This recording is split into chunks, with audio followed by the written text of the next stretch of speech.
నమస్తే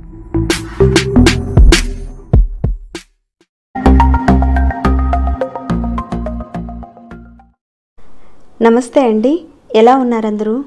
బాగున్నారా? నేనైతే బాగున్నానండి. మీ అందరికీ అమ్మవారి ఆశీస్సులు ఎల్లప్పుడూ ఉండాలని కోరుకుంటూ నవరాత్రుల్లో మనం చేసుకోవాల్సిన పరిహారాల గురించి మనం ఇప్పటివరకు చెప్పుకోవడం జరుగుతూ ఉంది. ఆ వీడియోస్ని ఎవరైనా మిస్ అయ్యి ఉంటే కనుక ఒకసారి మీ ఛానల్లోకి వెళ్ళి చెక్ చేయండి. అదే రకంగా నవరాత్రుల్లో చేసుకునే మరొక పరిహారం గురించి ఇక్కడ నేను తెలియజేస్తాను. ఈ పరిహారాన్ని మనం ఎందుకు చేయాలి, ఎలాంటి సమస్యలు ఉన్నవారు చేయాలి, ఏ రకంగా చేయాలి అనేది చెప్తానండి. ఈ నవరాత్రుల్లో ఎర్రటి దారంతో ఒక సింపుల్ పరిహారం గురించి నేను తెలియజేయబోతున్నాను. ఎవరికైతే మనసులో కోరికలు ఉన్నాయో అవి తీరడం లేదు, అలానే ఇంట్లో లక్ష్మీ అమ్మవారు నిలబట్టలేదు, ఇంటి మీద మంత్ర ప్రయోగాలు జరిగాయి, మా మీద మంత్ర ప్రయోగాలు జరిగాయి, ఇలాంటి ఆలోచనలతో ఉన్నవారు ఎవరైనా సరే ఈ పరిహారాన్ని చేసుకోవచ్చు. చాలా ఈజీ అయిన, ఖర్చు లేని, మంచి ఫలితాన్ని ఇచ్చే పరిహారం. మరి ఏ రకంగా చేయాలి ఏంటి అనేది చెప్తానండి. దానికన్నా ముందు ఒక చిన్న రిక్వెస్ట్, ఇది కేవలం నవరాత్రుల్లో చేసుకునే పరిహారం కాబట్టి మీరు ఈ పరిహారాన్ని మీ వరకు ఉపయోగించుకుని లాభం పొందడమే కాకుండా 10 మందికి చేరేలా, వారు చేసుకునేలా, అలానే నాకు కాస్త ఇంట్రెస్ట్ ఇచ్చేలా షేర్తో పాటు వెళ్ళేటప్పుడు ఒక చిన్న లైక్ చేసి వెళ్ళండి. మర్చిపోకుండా సబ్స్క్రైబ్ కాకుండా ఎవరైనా కొత్త వారు వచ్చి చూస్తుంటే ఈ నవరాత్రుల్లో చేసుకునే పరిహారాలతో పాటు మీ యొక్క సమస్యలను బట్టి అనేక రకాలైన పరిహారాలు ఉన్నాయండి ఛానల్లో. మీరు ఒకసారి ఛానల్లోకి వెళ్ళి చూసి మీ సమస్యను బట్టి మీరు చేయగలిగే ఒక పరిహారాన్ని కానీ లేదంటే పూజను కానీ మీ వంతుగా ప్రయత్నం చేయండి. మార్పుని, ఫలితాన్ని తప్పకుండా నాతో షేర్ చేసుకోండి. అలానే కొత్త వారు ఎవరైనా ఉంటే కనుక మన ఛానల్కి సబ్స్క్రైబ్ చేసుకోండి. వీడియో ఎండ్ వరకు చూడండి, అన్ని వివరాలు తెలుస్తాయి. ఇక పరిహారం మాటకు వెళ్తాము. ఇప్పుడు చెప్పే ఈ పరిహారాన్ని మీరు నవరాత్రుల సమయంలో చేయటం వల్ల అద్భుతమైన ఫలితాలు వస్తాయి. ఒకవేళ మాకు ఈ నవరాత్రుల సమయంలో మాకు వీలు కాదండి, మీరు చెప్పే పరిహారం చాలా బాగుంది, మాకు చేసుకోవాలనుంది అని అంటే కనుక మరొక సమయంలో చేసుకునే వీలుందా అంటే, కుటుంబ సభ్యులు ఎవరైనా మరణించున్నా, నెలసరి టైంలో ఉన్నా కానీ మీరు ఈ నవరాత్రుల్లో చేయలేకపోయినా మిగతా నెలల్లో ఎప్పుడైనా సరే కుదిరిన వాళ్ళు మాత్రమేనండి, కుదిరిన వాళ్ళు మాత్రం ఈ నవరాత్రుల సమయంలో చేసుకోండి. కుదిరిన వాళ్ళు మిగతా నెలలో వచ్చే మంగళవారం రోజున కానీ శుక్రవారం రోజుల్లో కానీ చేసుకోవచ్చు. ఈ పరిహారాన్ని చేసుకోవడం వల్ల మీ ఇంటి పైన కానీ మీ కుటుంబ సభ్యుల మీద కానీ మంత్ర ప్రయోగాల వల్ల మీరు ఇబ్బంది పడుతుంటే ఖచ్చితంగా వాటి నుంచి మీకు రక్షణ అనేది కలుగుతుంది. ఈ పరిహారం చేసుకోవడం వల్ల అనుమానం ఏది పెట్టుకోకుండా నమ్మకం పెట్టి చేయండి, ఖచ్చితంగా రిజల్ట్ కనపడుతుంది. ఇది పెద్ద ఖర్చుతో కూడింది కాదండి, చాలా సులభమైన పరిహారం ఇది. దీన్ని చేయడం వల్ల నెగిటివ్ ఆలోచనలు తగ్గుతాయి. ఇంట్లో నెగిటివ్గా ఎవరైనా మాట్లాడేవారు ఎవరైనా ఉంటే కనుక వారి ఆలోచనలో మార్పులు వస్తాయి, దుష్ట శక్తులు ఇంట్లోకి ప్రవేశించవు. చాలా మంచి పరిహారం. మరి ఈ పరిహారాన్ని ఏ రకంగా చేయాలనేది చూద్దాం ఇప్పుడు.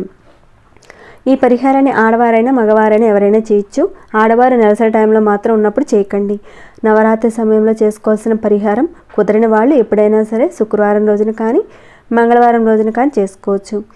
ఈ పరిహారానికి ఒక దారం కావాల్సి ఉంటుంది, ఎరుపు రంగు దారం అండి. ఇక్కడ మీరు చూస్తున్నారు కదండి, ఇలాంటి దారం తీసుకోండి. లేదంటే మా దగ్గర అంటే మొలతాడు దారం ఉంటుంది కదండి, రెడ్ కలర్ దారం ఉంటుంది కదా, దాన్నైనా తీసుకోండి. అది ఒక 1/2 మీటర్ వరకు ఉండేలా చూసుకోండి. ఒక 1/2 మీటర్ దారం తీసుకోండి. ఇక ఈ పరిహారాన్ని మీరు పూజ గదిలోనే చేయాలి. నవరాత్రుల టైంలో అమ్మవారిని నిలుపుకొని మనం పూజ చేసుకునేవారు ఉంటారు కదండి, వారైనా సరే అక్కడైనా సరే చేసుకోవచ్చు. అంత ఎక్కువ చేయమండి మేము పూజలు. నవరాత్రుల సమయంలో కలశ స్థాపన ఇలాంటివి ఏమీ చేయలేమండి, నార్మల్గా పూజ చేసుకుంటామండి అంటారా? అమ్మవారు మీరు ఎక్కడైతే మీరు పెట్టుకొని పూజ చేసుకుంటారో మీ పూజ గదిలోనే చేసుకోవచ్చు. అది కూడా మాకు అవకాశం లేదు అని అంటారా? అమ్మవారి గుడిలో చేసుకోవచ్చు. ఉదయమైనా చేయొచ్చు, సాయంత్రమైనా చేయొచ్చు. ఓకేనండి. ఇక దీనికని ఒక 1/2 మీటర్ దారం అవసరం పడుతుంది.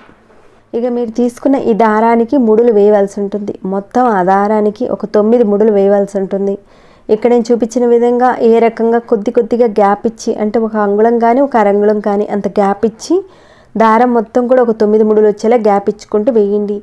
ఈ పరిహారం దారంతో చేసే పరిహారం అండి. ఈ దారం మీకు ఒక రక్షణ కవచంలా పనిచేస్తుంది. మీ ఇంటి మీద పనిచేస్తుంది, మీ మీద పనిచేస్తుంది. వ్యాపారంలో మంచి లాభాలు వచ్చేలా, ఈ వ్యాపార అభివృద్ధి కలిగేలా ఈ దారం మీ యొక్క కోరికలు నెరవేర్చేలా చేస్తుంది. కుటుంబ సభ్యుల మధ్య ఉన్న గొడవలు తగ్గిపోతాయి. ఎప్పుడు చూసినా కుటుంబ సభ్యుల మీద సఖ్యత లేదు, అలాంటి పరిస్థితి ఉన్నా కానీ ఇంకా లక్ష్మీ అమ్మవారు మీ ఇంటికి ఆకర్షింపబడుతుంది. ముందుగా మీరు అమ్మవారి గుడిలో కానీ లేదా మీరు మీ పూజ గదిలో చేసేటప్పుడు అక్కడైనా సరే అమ్మవారి ఎదురుగా చక్కగా కూర్చొని ఒక చిన్న ప్లేట్ అనేది పెట్టి ఈ తయారు చేసిన అంటే ఈ 9 ముడులు వచ్చేలా చక్కగా కొద్ది కొద్దిగా గ్యాప్ ఇచ్చుకుంటూ దారానికి అంతా కూడా మీరు ముడులు వేశారు కదండి, ఆ దారాన్ని ఒక చిన్న ప్లేట్లో పెట్టి అమ్మవారి ముందు పెట్టేసి అమ్మవారికి ధూపం దీపం చూపించండి. గుడిలో అయితే మామూలుగా అమ్మవారి ముందు పెట్టండి, ఇంట్లో అనుకోండి ధూపం దీపం ఇవ్వండి.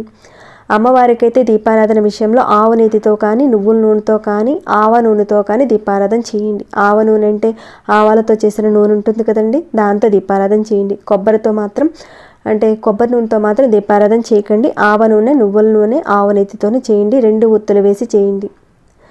ఇక తర్వాత మీ మనసులో ఉన్న కోరికలన్నీ కూడా చెప్పుకోండి. ఇక అమ్మవారి మంత్రాన్ని ఏదైనా ఒక మంత్రం చెప్పుకోండి. అమ్మవారి మంత్రం అంటే అది లక్ష్మీ అమ్మవారి మంత్రం కావచ్చు, దుర్గా అమ్మవారిది కావచ్చు, ఏదైనా పర్వాలేదు. ఒక 2 నిమిషాల పాటు మనసులో తలుచుకోండి. ఒక 2 నిమిషాల పాటు అనుకున్న తర్వాత ఇక అమ్మవారి దగ్గర పెట్టారు కదండి ఆ దారాన్ని, దాన్ని చక్కగా తీసుకొని ఒక్కొక్క ముడి దగ్గర పొడి కుంకుమ బొట్లు పెట్టండి. మీ దగ్గర కుంకుమ ఉంటుంది కదండి, దాంతో చక్కగా ఒక్కొక్క బొట్టుగా పెట్టుకుంటూ వెళ్ళండి ముడి దగ్గర. ఇక నమస్కారం చేసుకుని తర్వాత ఈ దారాన్ని తీసుకువెళ్ళి ఇక్కడ నేను మీకు చూపిస్తున్నానండి, ప్రాక్టికల్గా మీకు చూపిస్తే అర్థమవుతుందని ఈ రకంగా చూపిస్తున్నాను. మీ ఇంటి మెయిన్ దర్వాజా ఉంటుంది కదా, అంటే గేటు ఉన్నా కానీ మెయిన్ దర్వాజా ఉంటుంది కదండి, ఆ మెయిన్ దర్వాజా దగ్గర అంటే మెయిన్ దర్వాజా అనేది తూర్పు వైపు ఉండొచ్చు, ఉత్తరం వైపు ఉండొచ్చు, ఎటువైపు ఉన్నా పర్వాలేదు. మీ ఇల్లు మీ ఇంటి గడప మీరు ఏదైతే నడుస్తూ వెళ్తారో ప్రతిరోజు ఆ మెయిన్ దర్వాజా దగ్గర తలుపుకి లాక్ పెట్టే గడి ఉంటుంది కదా, ఇక్కడ మీరు చూస్తే అర్థమవుతుంది. ఆ పెట్టే చోట ఈ దారాన్ని కట్టేయండి. అంటే జస్ట్ మీరు తాళం వేసే చోట అయినా సరే మీరు కట్టచ్చు. చూపించిన విధంగా మెయిన్ దర్వాజా దగ్గర ఏదైతే ఉందో ఆ తలుపుకి మాత్రమే మీరు లాక్ చేస్తారు కదండి, గడికి మాత్రమే అక్కడ కట్టండి. మీకు చూపిస్తున్నాను కదా, ఈ రకంగా కట్టండి. జస్ట్ మీరు తాళం వేసే చోటైనా సరే మీరు కట్టచ్చు. ఇక్కడ చూపించిన విధంగా దారాన్ని కట్టండి. బయట వైపు మాత్రమే కట్టాలి, లోపల వైపు కాదండి. అర్థమైంది అనుకుంటున్నాను. బయట మాత్రమే చేయాలి పని. ఒకవేళ వ్యాపార సంస్థలు అనుకోండి, షట్టర్ హుక్ ఉంటుంది కదండి, ఆ హుక్కుకైనా కట్టచ్చు. ఇక ఈ రకంగా కట్టిన తర్వాత మీరు నెలకు ఒకసారి మారుస్తూ ఉండండి. ఈ దారాన్ని, పాత దారాన్ని తీసి ఏదైనా ఒక చెట్టు మొదట్లో వేస్తూ ఉండండి. ఇలా చేస్తూ ఉంటే కనుక మంచి విశేషమైన ఫలితాలు వస్తాయి. అది కూడా ఇలాంటి శక్తివంతమైన రోజుల్లో కనుక చేస్తే మరింత ఫలితాలు ఉంటాయి. ప్రతి నెలకి మారుస్తూ ఉండండి. ప్రతి శుక్రవారం రోజున కానీ మంగళవారం రోజున కానీ చేస్తూ ఉండండి. ఒకవేళ ఈ నవరాత్రిలో చేయలేని పరిస్థితి ఉంటే కనుక మీకు ఎప్పుడైనా సరే ఒక శుక్రవారం రోజున కానీ మంగళవారం రోజున కానీ మీకు టైం ఉన్నప్పుడు ఆ సమయంలో చేయండి. ఖచ్చితంగా విశేషమైన ఫలితాలు వస్తాయి. లక్ష్మీ అమ్మవారు ఆకర్షింపబడుతుంది. తంత్రమంత్ర ప్రయోగాలు, బ్లాక్ మ్యాజిక్ నుండి మీకు రక్షణ కలుగుతుంది. ఎందుకంటే ఇది ₹1 ఖర్చు కూడా ఉండదండి. అంత బాగుంటుంది ఈ పరిహారం మాత్రం చేస్తే కనుక. చేసిన తర్వాత మీకు వచ్చిన మార్పుల్ని ఫలితాన్ని మాత్రం తప్పకుండా నాతో షేర్ చేసుకోండి. మరి ఈ వీడియో మీకు ఎలా అనిపించిందనే మాట కాస్త కామెంట్ ద్వారా తెలియచేయండి. ఇంకేమైనా డౌట్స్ ఉంటే అడగండి, తప్పకుండా రిప్లై ఇస్తాను. వెళ్ళేటప్పుడు ఒక చిన్న హెల్ప్తో ఒక లైక్ అండ్ షేర్ మాత్రం చేయడం మర్చిపోకండి. సబ్స్క్రైబ్ కాని వారు సబ్స్క్రైబ్ చేసుకోండి. ప్రతిరోజు మన ఛానల్లో ఉన్న వీడియోస్ని చూస్తూ ఉండండి. మరొక భక్తి వీడియోలో మళ్ళీ మిమ్మల్ని కలుసుకుంటాను. అంతవరకు సెలవు.